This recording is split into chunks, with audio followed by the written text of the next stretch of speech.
Bom, eu vou trazer para vocês, todos os nossos seguidores e amigos de um modo geral, um assunto bastante curioso e muito frequente e que tem muito pouca matéria a respeito disso, e que é uma curiosidade porque ela envolve uma ciência bastante complexa se nós levarmos em consideração, vamos dizer, todo o mecanismo metabólico que é envolvido na ciência do beijo, os hormônios diretamente ligados a esse ato de amor sério e suas consequências para o organismo humano.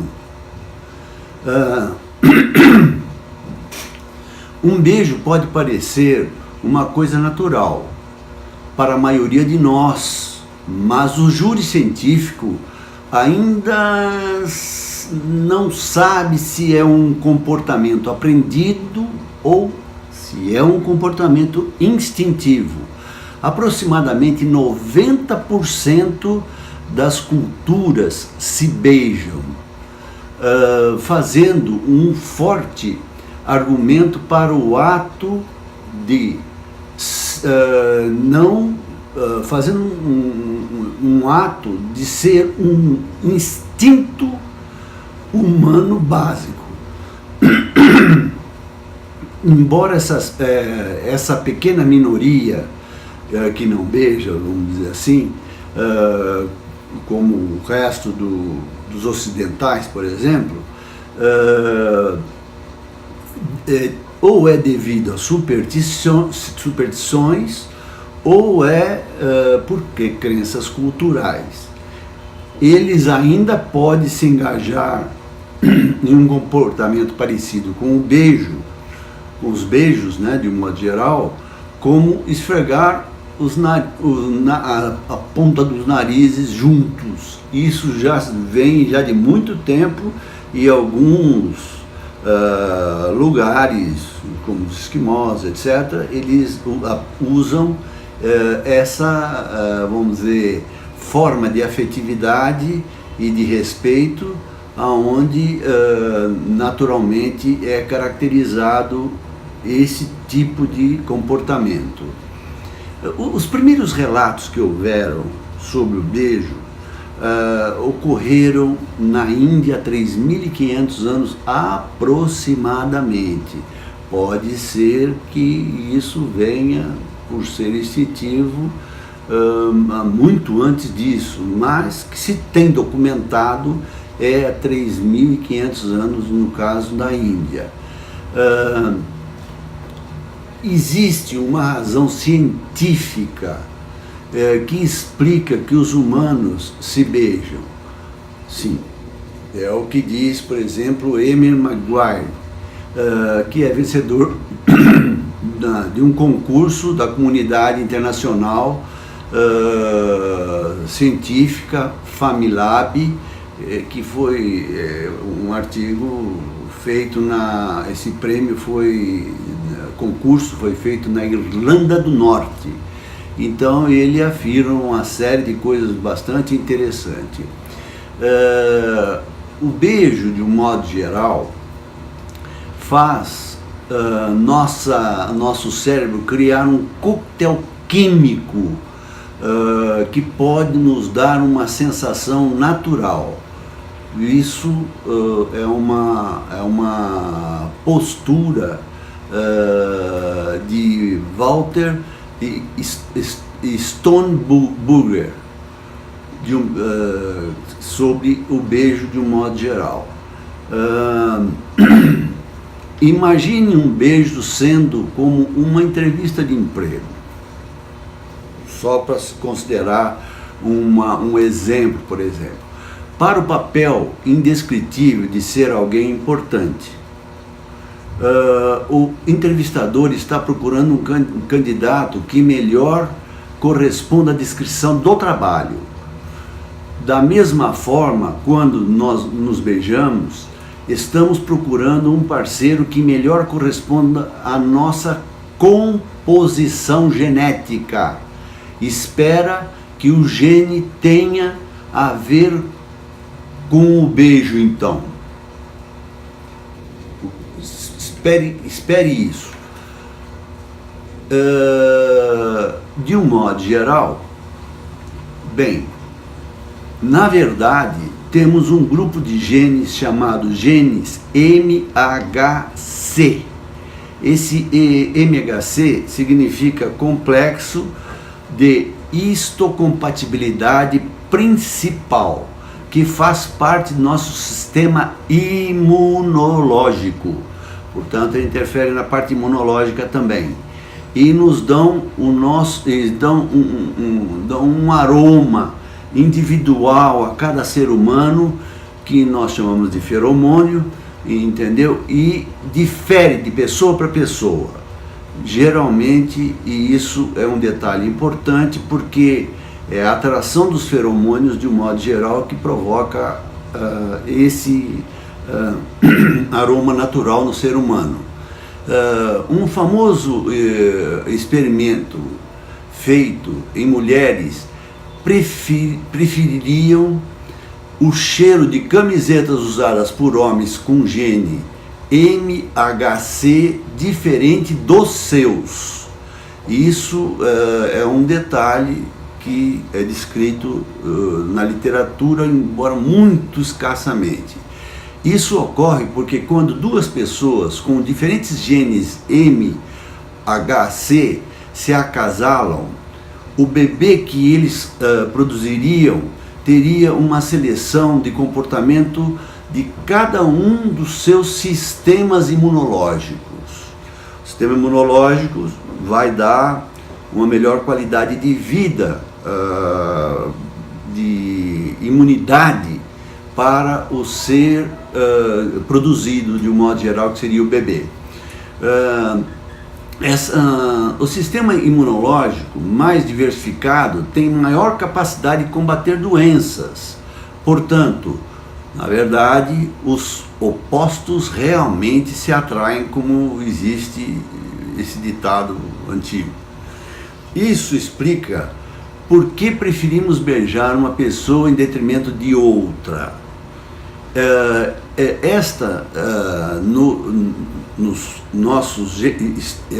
Nesse caso, esta situação está contida nos nossos genes, nos genes do ser humano. O cérebro entra numa espécie de overdrive importante durante o beijo, que é significativo. Dedica uma quantidade desproporcional de espaço e sensação dos lábios em comparação com a parte do corpo muito maiores. Isso tem que se prestar atenção nesse detalhe. Durante um beijo, essa sensibilidade labial faz com que o nosso cérebro crie um coquetel químico que pode nos dar uma sensação natural. Esse coquetel é composto de 3 produtos químicos, todos projetados para nos fazer sentir bem e desejar mais. Os 3 hormônios principais são dopamina, oxitocina e serotonina. São as 3 substâncias que são produzidas a nível cerebral e que são de extrema importância para que ocorra essa cascata química que vai levar à compatibilidade de uma pessoa com outra. Como qualquer coquetel, esse tem uma série de efeitos colaterais, como eu disse, em forma de cascata. A combinação desses 3 produtos químicos funciona ao iluminar os centros do prazer no nosso cérebro, de um modo geral. Então, eu vou citar aproximadamente, de forma mais ou menos resumida, alguns detalhes, como por exemplo, eu vou falar sobre a dopamina. A dopamina é produzida no sistema nervoso central, na região hipotalâmica, na hipófise anterior, na região da hipófise anterior. A hipófise é composta de duas seções, mais uma terceira pequena, que no caso é a pineal, mas nós vamos falar especificamente da dopamina. A dopamina liberada durante o beijo, pode estimular uma área do cérebro ativada que tem quase a mesma função da heroína e da cocaína. Não estou dizendo que deva substituir por qualquer coisa, porque isso é uma estupidez, visto que isso, na verdade, vamos dizer, tem efeitos colaterais dramáticos e que não se deve utilizar, que são as substâncias de comparação. Mas ela tem no cérebro uma atividade que quase chega à mesma sensação da heroína e da cocaína, tá certo? E isso é só para se ter uma ideia aproximadamente. Como resultado, experimentamos sentimentos de euforia e comportamento aditivo. A oxitocina, também conhecida como hormônio do amor, ela promove o sentimento de afeto e apego. Esse é o mesmo hormônio que é liberado durante, no caso, o parto e a amamentação. No caso, eu vou explicar por último uma substância chamada serotonina.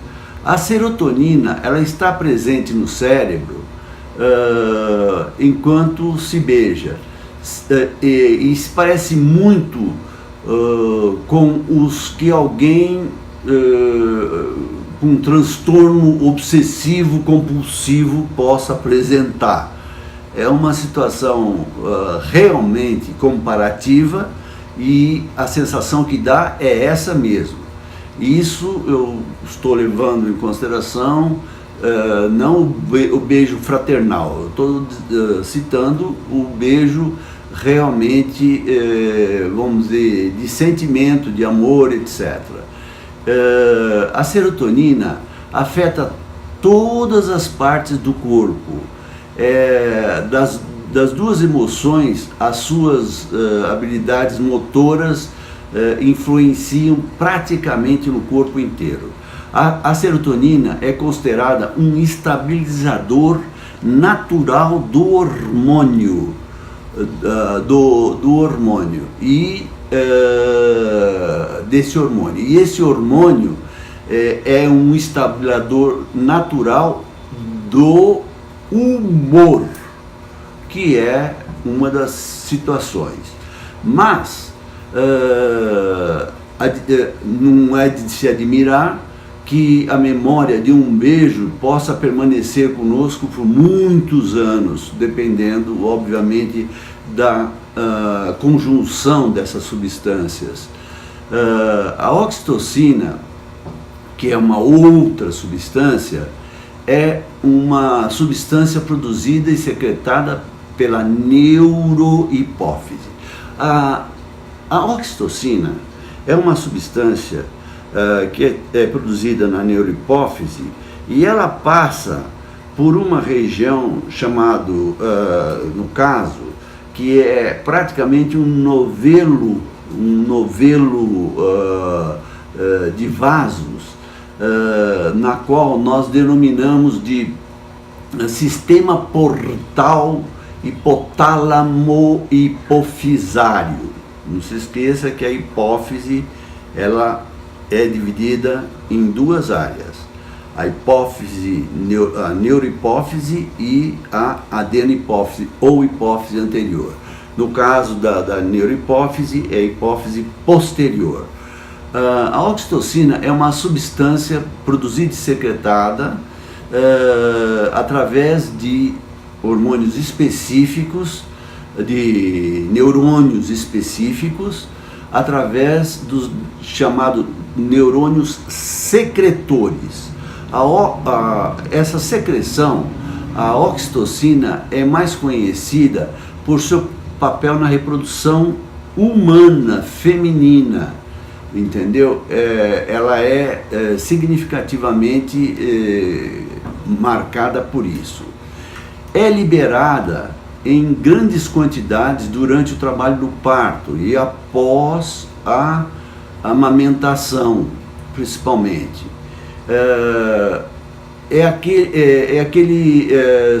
Se vocês se recordarem, quem já engravidou e houve necessidade de utilizar, é aquele sorinho que o ginecologista dá para acelerar o parto quando existe necessidade de antecipar ou não.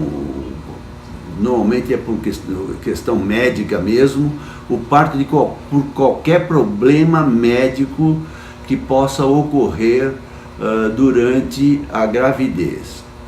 No entanto, estudos recentes têm demonstrado e já começaram a investigar o papel da oxitocina em vários comportamentos, incluindo orgasmo, reconhecimento social, vínculo e comportamento materno, e são fatores que são extremamente significativos e importantes para você ter essas características. Acredita-se que esses pequenos peptídeos de 9 aminoácidos estejam envolvidos em uma ampla variedade de funções fisiológicas e patológicas, ou seja, e doenças, como a atividade sexual, ereção peniana, no caso fisiológicas, né?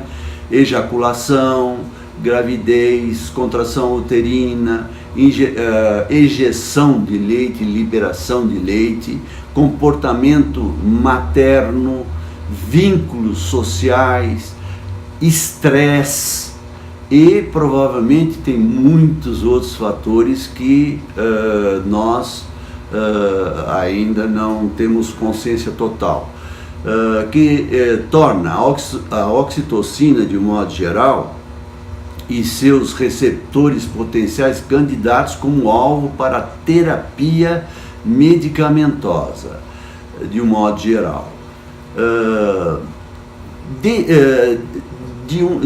De um agente inócuo como uma ajuda no trabalho e entrega, a oxitocina percorreu um longo caminho em ser apontado como o mais recente medicamento utilizado em festas. Não estou aconselhando absolutamente nada, mas ele tem alguma referência na literatura a respeito disso.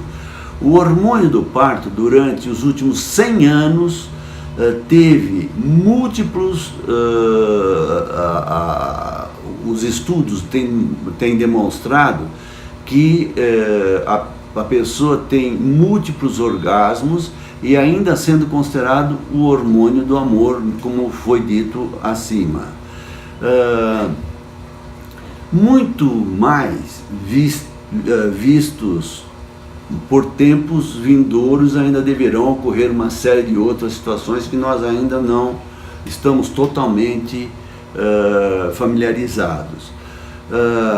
O neuropeptídeo hipotalâmico oxitocina, secretado na neurohipófise, através de neurônios secretores, chamou a atenção do cientista por mais de um século. Há mais de um século que está sendo estudado e realmente é uma substância bastante significativa, mas até então não se sabia muito bem todas as funções significativas dela. A compreensão da função da oxitocina se expandiu dramaticamente ao longo dos anos, a partir de um simples peptídeo adepto da indução de contração uterina e ejeção de leite, no caso, né, para um neuromodulador complexo com capacidade de moldar o comportamento social humano. Esse é, de um modo geral, o que foi, vamos dizer, avaliado durante todo esse tempo. Essas décadas de pesquisas delinearam a capacidade da oxitocina de melhorar atividades sociais complexas que vão desde a união de pares, atividade sexual, preferência de afetividades e comportamentos parentais. Os mecanismos, de um modo geral, neurais, precisam de substâncias subjacentes que influenciam a oxitocina, como tais comportamentos apenas começam a ser compreendidos. É muito importante a gente entender que essas substâncias, elas sendo produzidas numa região extremamente significativa, como é o caso da região hipotálamo-hipofisária, ela tem diversas funções que ainda nós não estamos totalmente a par, mas a conjunção dessas substâncias, elas são liberadas durante a sensação do beijo, de um modo geral. Então, o beijo, ele não é simplesmente, vamos dizer, um ato, um beijo amoroso, vamos dizer assim. Ele não é apenas um ato de confraternização. Ele libera substâncias de formas significativas no sistema nervoso central e através da hipófise e do hipotálamo e da hipófise. Ela tem um significado muito importante. Uma das preocupações que se tem é achar que, eventualmente, ela possa levar o ser humano, vamos dizer assim, a um comprometimento bacteriano na orofaringe, quando, na verdade, você está trocando bactérias. Mas já foi provado que as bactérias produzidas na orofaringe, que é um dos lugares que maior, vamos dizer, existe liberação imunológica, essas bactérias não são, vamos dizer assim, não têm efeitos comprometedores significativos. Até porque existe uma série de substâncias produzidas na orofaringe, como lisozima e outras substâncias, que são quase que bactericidas. Se vocês observarem na prática, a cicatrização de qualquer ferimento bucal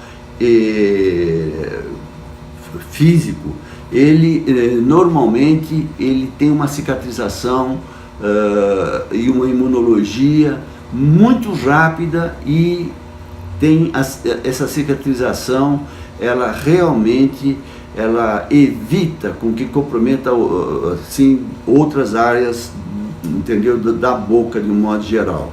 Agora, é óbvio que se por acaso tiver qualquer alteração de orofaringe com bactérias agressivas, isso deve ser evitado, vamos dizer, mas isso é fácil de identificar. Mas não é o que acontece com pessoas saudáveis, que não existe risco no sentido de demonstrar um afeto, um prazer que não é local. Ele localmente apenas se defende de eventualmente agressões bacterianas e existe muitas substâncias que defendem essa região oral e nesse caso não existe assim nenhuma contraindicação no beijo, porque se 90% da população mundial, principalmente da região ocidental, mas no mundo inteiro, e 10% usam, vamos dizer, uma variante do beijo, é 100% da população mundial que está ligada a esse processo de amor, de respeito e de consideração para com as pessoas com quem eles possam trocar esses hormônios e feromônios que vão agir sobre o beijo, que é uma situação de profundo prazer e que fica marcado na memória das pessoas por muito tempo e dificilmente se esquece quando isso é feito com o prazer intenso que o beijo promove de um modo geral.